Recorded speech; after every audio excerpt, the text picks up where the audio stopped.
some other lady. I don't know how to say your name. Zana. Zana, I'm gonna get you up here after Miss Betty. All right, Miss Mhm. Betty, how you doing? How you doing this morning? I know it's bright and early in California. How are you doing? Good, good. Just woke So, up, gave my kids something just to eat. woke up. Right. It's early over here too. So, Miss Betty, you had an opportunity to hear the audio. Like I said, I have three true or false statements, and I have one question that I want to ask. So let's get into it. So the first true or false statement is being and staying 100% compatible with someone does not exist. True or false? Yeah, I believe that it does exist. I believe that you need to have the same values. Here's the thing. This is the reason why I think that a lot of relationships are ending. This is the reason why I think that a lot of people aren't staying together, why a lot of marriages, a lot of people are getting divorced. People do not have the same values. They get into relationships for very superficial reasons.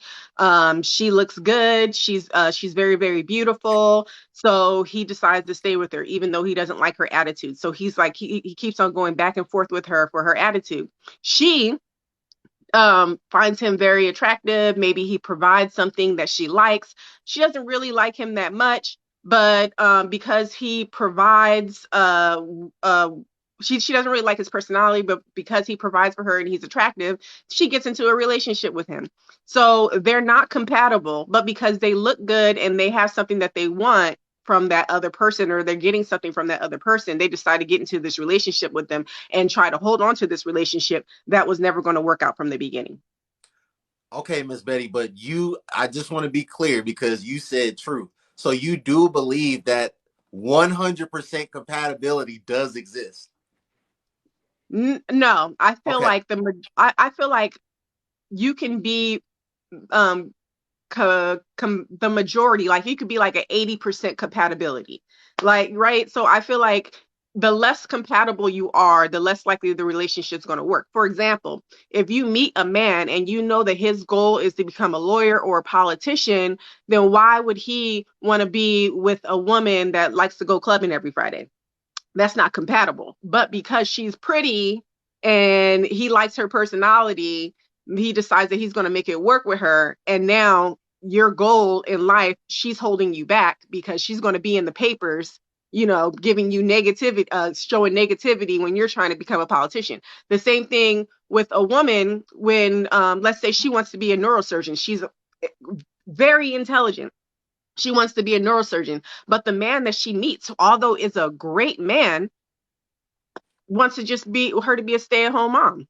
He just wants the regular life where she stays at home with the kids, but she knows that she can do so much more.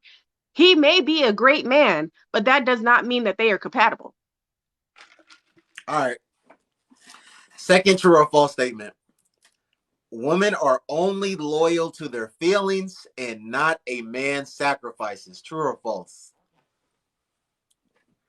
Um, that is a hard question. I feel like that's something that I really have to think about. Um, Let me rephrase it. Let me rephrase it. Most women are only loyal to their feelings and not a man's sacrifices. True or false?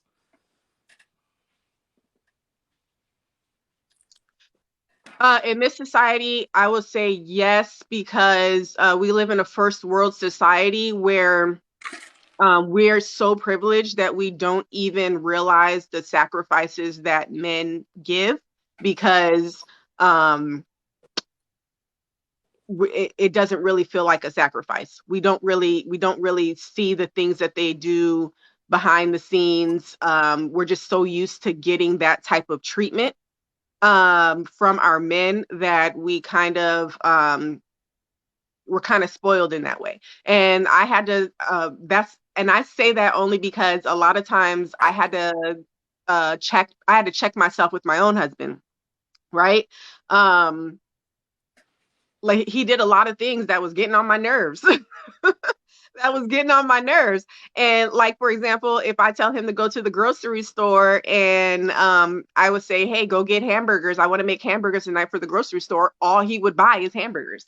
And I'd be like, sir, where's the hamburger buns? Are you going to get a side with the hamburgers? Like, Some people like cheeseburgers. Like all you did was buy hamburgers, so you just want to eat a hamburger patty. Like, and I would actually, and not only that, but I would actually save these things, like the things that are going on in my mind, like, and he would, and I would talk to him that way, and I really had to check myself because we ended up going to marriage counseling so we can actually talk, so we can have better communication. And one of the things that the counselor told me was that you're spoiled because we were going. She was like, he does all these things in the household that you're not. You don't really that you're taking advantage of, that you don't really realize that he's doing. And basically I just wasn't appreciative. And it was one of the times where he actually went across, he had to go back to the East Coast to handle some family business, and he was gone for 3 weeks. And that's when I realized how spoiled I was, because things in the house that usually he does wasn't getting done. So yeah, I feel like sometimes we do take we don't realize the sacrifices that men do make because we just get it so often that it just becomes like a privilege. Yeah, and I don't think it's a matter of not realizing. I don't think it's a matter of not seeing it. Like you said, I think it's more so just a matter of being unappreciative, taking it for granted, being ungrateful. Because like, I don't even think a lot of the things that these men are doing, I don't think it's like even spoiling a woman. They're just doing things that they're supposed to be doing, like especially within a relationship. So that kind of leads into my next true or false statement. So on my first question, the question actually, do you think a couple becoming incompatible is a legitimate reason to leave a relationship? And if so, to what extent do you think that they need to become incompatible to the point where it's okay for them to leave? I think that as a married couple, you are going to be lifelong learners. So I always give this example that I am 35 years old, and I am not the woman that I was when I was 25 years old. I met my husband when I was 22. And when I was 25 years old, I didn't like flowers. I couldn't stand them. He would buy me flowers and they would be unalived within a few days. Couldn't water them, couldn't keep them. But now that I'm 35, I love flowers. I love having plants around the house. I love nurturing and growing those plants. So then I remember getting to a conversation with him, and he's like, "When did you start liking flowers?" So, and I was like, because I've changed and I've grown and I've gotten older and I've gotten wiser. And I feel like we need to grow with each other. So and you need to relearn your spouse. That's why it's always important to keep on dating your spouse, to have conversations with your spouse, to spend quality time with your spouse, because when that comes, you will when that happens, you will end up growing together instead of growing apart. So yeah, I do think that people can become incompatible, but that is because they are not taking the time to relearn their spouse and grow with each other, and you know yeah, just grow together. So as a married woman, if a man and or a woman that's in a relationship, especially a marriage, if they feel like they're becoming incompatible, because like you said, it is important to continue dating your partner and like you said, being a lifelong learner. Like y'all are, everyone, we don't get younger every day, we get older every day. And some people, they actually want to grow, they actually want to evolve in this life and do bigger and better things. Some people don't. But if this person is growing and this person is staying stagnant, or if this person is growing and this person is on the decline, yeah, then they're becoming incompatible. But if there's no verbal or physical abuse going on, if there's no cheating, if this Hmm. man is still a good man, if this woman is still a good woman, I personally don't think that that is a legitimate reason to just up and leave the relationship. Like you should try to like work it out. Like you should try to, the person that's on the incline, they should try to help the person that's being stagnant or on the decline. They should just have conversations like I said. hey honey, I'm not satisfied in this part of the relationship right now. um you're not making me happy in these areas right now. Like this is stuff we need to work on, because I really do love you and I do care about our relationship and I want us to stay together. And if those things, if after having that conversation, if change behavior isn't made, then I understand saying, okay, I'm gonna up and leave. But what the woman in this video is saying is that he could be a good man, but I don't think that's a legitimate reason to stay in a relationship with him. I feel like if you're compatible when you first meet, then you can always get back to that compatibility. I think one of the hardest times, or the greatest times where people will grow apart is between their 20s and 30s, because I feel like that is when they have the most change. They're trying to find themselves, they're trying to find their like trying to they have goals, they have aspirations, so they're always trying to find themselves. So I think that's when people have the most change. And a lot of times, what you'll see people, they'll date, they'll have a great time, and then they'll start growing, and they feel like they're growing apart, and they'll end up ending that relationship. And then years down the road, when they have finally hit that plateau, when they're no longer searching for themselves, when they finally got settled, they look back and they're like, oh, that person who I was compatible with, he's a great guy. I wish I would have stayed with him. I wish I would have never ended that relationship. And I think that that's the time when they really have to work the hardest to stay with each other and just try to work it out. If nothing is, I honestly feel if there's nothing major going on in that relationship, and you just get bored, then you're just going to have to, end up with the consequences that you may have just ended a great relationship that you had. But if you can stick it out through the bad times, because there will be bad times, like I said, even myself, me and my husband, we had to go to marriage counseling, because like and that's not bad. Like, that marriage counseling to me was actually great, because I needed to be able to communicate with my husband with a third party, because it got to the point where I felt like we could not communicate with each other, like we weren't seeing eye to eye, and we needed a third party to just sit down and be like, and that was something important for me, because it was something that, like, I understand, hey, um you're spoiled. This man spoils you. So um yeah, I feel like if they can get through those like years of 20 and 30 when they're still trying to find themselves, they will get back to a place that, especially when they have kids, because a lot of people lose themselves when they have kids as well. But they will get back to a place where they can get that compatibility back, and then they'll realize, like, after that, they're like, well, this we in there for the long haul. Now we've been here for 20 years. I'm not letting this person go, especially with the dating scene that y'all have out now, where they're like, there's a little pee in the pool. They're Hey, like, no, I think I'm just gonna work it out with the partner that I have.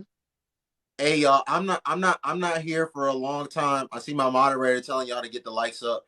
I'm not here for a long time. I'm not pressing y'all to tap the screen today. We not doing 100K likes today. I'm not here for a long time. But could y'all please get the likes up to 5K for me? Can y'all please get the likes up to 5K within the next 4 minutes for me? I appreciate it. Miss Betty. So my last true or false statement: most modern women have no contentment in relationships these days. So I like in your answer to the previous question how you brought up um becoming bored. I think a lot of women and I'm not going to answer the question, but I do want to say before you answer, I do think a lot of women get bored in relationships these days, and I think they get bored very quickly, very fast. And like you said, because of the dating scene today, with people thinking, keyword thinking, that they have so many options because they get on TikTok, they have a man or a woman that they communicate with on a regular basis on TikTok. They have a man or woman that they communicate with on a regular basis on Instagram, on Facebook, on Twitter, on Snapchat, on whatever dating app they got on their phone. So it's like, well, if I'm bored with him or her, I can just go get someone else, to start new, start fresh, and not be with this person anymore. So So most modern women have no contentment in relationships these days. True or false? Um, I think the younger generation does it. I would say between like 35 and younger, they get very bored easily and they feel like, they're young and they still have time. And I think the older generation realizes that they may not have that much time. Like we always say, the age of death is now 70%. I mean 70 years of age. So at 35, you are now middle age. So you really don't have as much time as you think. It's not 100 years old. Um, I think what's happening, because I actually have been looking up some stats that actually show that in the last 20 years, women between the ages of like 15 to 29, their birth rates have actually decreased. And women between the ages of 30 and 40, their birth rates have actually increased. And what's ending up happening now is a lot of women that are in their 30s and older are getting married instead of women in their like younger 20s and stuff, and they're just out there traveling, getting their education. They're not really worrying about getting married and getting into relationships. Obviously they are still having kids, so we do have an issue with like single motherhood and stuff like that, because they aren't getting married and they're having kids. But at the same time, I feel like when they get into their 30s, like mid to late 30s and older, I think that they are not getting bored. They're realizing that it's time to settle down. And I think that a lot of men are happen to be a little bit frustrated with that, because they kind of want the women that are in their 20s and younger, because, not 20s and younger, but women that are a little bit younger, like in their 20s, because those women are, I guess, youth is beauty. So but those women aren't ready, and they really don't want the woman in their 30s because I guess they're older. I don't know. So That's something last for the question. men to say.